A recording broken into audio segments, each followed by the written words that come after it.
For some roles like key account manager, account plan would be important for them.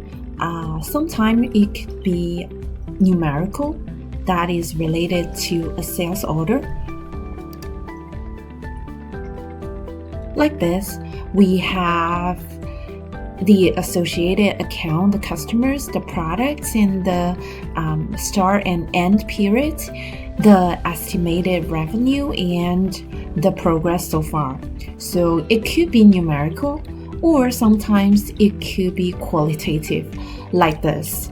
So we are making a hospital plan. It doesn't have any numerical number associated with it, but instead we have an overall objective, and we have a strategy. We have different steps to accomplish our goal, and for each of the steps, the user, which is the key account manager or any team member within that team, it could be medical rep, it could be medical users, can input this progress report to track the progress of completing this account plan. So to track this, you just need to build the progress report.